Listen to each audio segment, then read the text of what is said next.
Good morning बच्चों। बच्चों आज हम पढ़ेंगे अकाउंट में पार्ट 1। क्लास 11 है आपका। पार्ट 1 पढ़ेंगे बच्चों। पार्ट 1 में हम पढ़ेंगे आज रोकड़ बही मतलब कैश बुक। ठीक है बच्चों, जो कि बहुत ज़्यादा एग्ज़ाम्स के लिए बहुत ही ज़्यादा इम्पोर्टेंट चैप्टर्स हैं और एग्ज़ाम्स में इसके बहुत बड़े बड़े क्वेश्चंस पूछे जाते हैं, बड़े मार्क्स के क्वेश्चन पूछे जाते हैं और बड़े मार्क्स के क्वेश्चन आते हैं। इसलिए आप लोग ध्यान से ये चैप्टर समझिएगा बच्चों।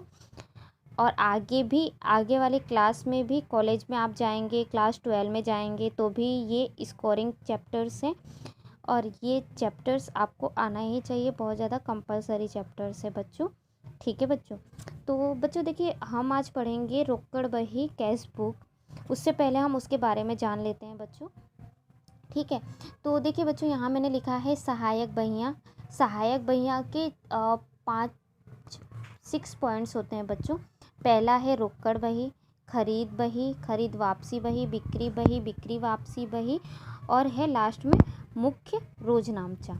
ठीक है बच्चों, तो देखिए बच्चों ये खरीद बही, बिक्री बही, खरीद वापसी बही और बिक्री वापसी बही, ये 4 तो हम पढ़ चुके हैं चैप्टर नंबर 6 में। ठीक है बच्चों, और ये हमारा है मुख्य रोजनामचा। ये मुख्य रोजनामचा भी हम नेक्स्ट चैप्टर्स में पढ़ेंगे बच्चों, नेक्स्ट चैप्टर्स में पढ़ेंगे। ठीक है, तो अभी हमें क्या पढ़ना है? हमें अभी पढ़ना है आपको रोकड़ बही पढ़ना है आपको। मैं बता देती हूँ बच्चों, रोकड़ बही मतलब रोकड़ बही वो चीज़ होती है जिसमें रोकड़ के व्यवहार लिखे जाते हैं बच्चों। उधार का कोई लेना देना नहीं होता है, उधार के व्यवहार इसमें नहीं लिखे जाते हैं। इसमें रोकड़ या नकद के ही व्यवहार लिखे जाते हैं। ठीक है बच्चों, रोकड़ व्यवहार में क्या क्या आता है वो मैं उदाहरण के साथ आपको बता देती हूँ। जैसे माल बेचा गया हो, माल खरीदा गया हो और कमीशन मिला हो, वेतन मिला हो, आपको भाड़ा मिला हो, वेतन चुकाया गया हो, नकद आपके पास आ रहा है बच्चों, उस टाइप्स की चीज़ें रोकड़ व्यवहार में या रोकड़ बही में लिखी जाती हैं कैश बुक में। ठीक है बच्चों, तो ये हमारा था रोकड़ बही। तो ये आपके बुक में चैप्टर नंबर 7 है रोकड़ बही। ठीक है बच्चों, और उसके प्रकार हैं। तो बुक के आधार पर रोकड़ बही किसे कहते हैं? तो रोकड़ व्यवहारों का लेखा करने के लिए तैयार की जाने वाली सहायक बही को रोकड़ बही कहते हैं। ठीक है बच्चों, और रोकड़ बही सिर्फ रोकड़ व्यवहारों का लेखा होता है। रोकड़ बही में, ये मैंने आपको पहले ही बता दिया बच्चों, रोकड़ बही में सिर्फ और सिर्फ रोकड़ का ही लेखा होता है। और ये मैंने आपको लास्ट टाइम मैंने आपको बताया था बच्चों, खरीद बही, खरीद वापसी बही, बिक्री वापसी बही, ये चारों में हमेशा उधार यानी उधार के व्यवहारों का लेखा होता है बच्चों। ठीक है, और रोकड़ बही में हमेशा नकद या रोकड़ के व्यवहारों का ही लेखा होता है। ठीक है, तो देखिए बच्चों क्या लिखा हुआ है यहाँ पे, रोकड़ बही में पैसा आए तो हम प्लस कर देंगे, जमा कर देंगे, और अगर पैसा जाए तो माइनस कर देंगे हम या उधार कर देंगे। ठीक है, इसमें क्रेडिट और डेबिट बहुत ज़्यादा इंपॉर्टेंट होता है बच्चों, यानी उधार और जमा बहुत ज़्यादा इम्पोर्टेंट होता है इस चैप्टर्स में। अब देखिए रोकड़ बही के मैं आपको प्रकार बता दूँ तो रोकड़ बही के 4 प्रकार होते हैं। साधारण रोकड़ बही, 2 खानों वाली रोकड़ बही, 3 खानों वाली रोकड़ बही और लघु रोकड़ बही। ठीक है बच्चों, देखिए साधारण रोकड़ बही तो हम सिंपल बनाएंगे।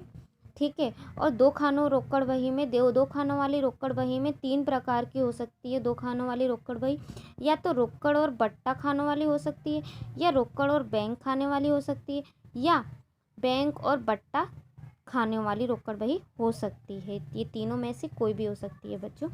अब देखिए 3 खानों वाली रोकड़ बही में, तो 3 खानों वाली रोकड़ बही में रोकड़, बैंक और बट्टा तीनों की तीनों एक ही क्वेश्चन में समावेश होता है बच्चों। एक तीनों का तीनों इसमें कॉलम बनाना पड़ता है, रोकड़ का भी, बैंक का भी और बट्टे का भी।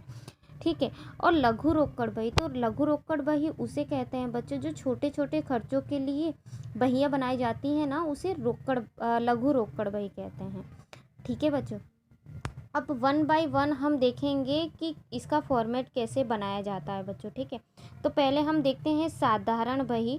साधारण रोकड़ बही का फॉर्मेट कैसे हम बनाते हैं, तो देखिए ये रहा, मैंने फॉर्मेट बनाया हुआ है बच्चों। तो लिखा है हमने साधारण रोकड़ बही का नमूना, ये रहा।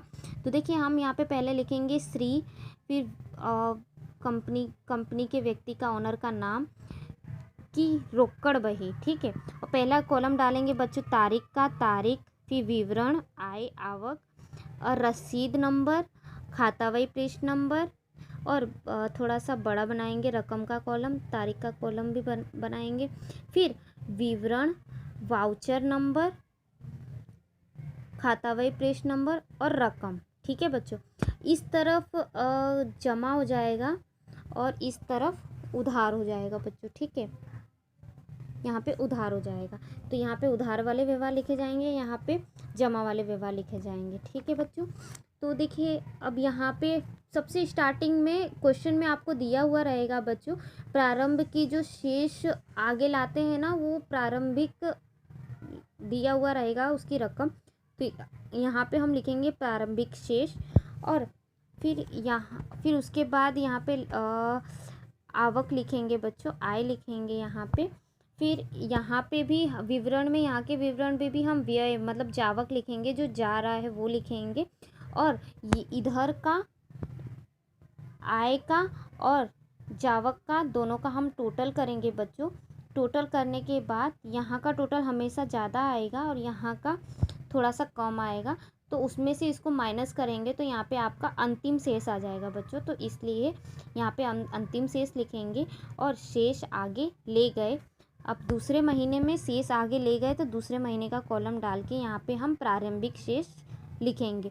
तो इस मंथ का अंतिम शेष रहेगा और दूसरे मंथ का वो प्रारंभिक शेष बन जाएगा बच्चों, ठीक है। ये था, आपने समझा रोकड़ बही किसे कहते हैं, रोकड़ बही के प्रकार और साधारण रोकड़ बही का ये नमूना मैंने बताया आपको। अब साधारण रोकड़ बही के सवाल पे आते हैं।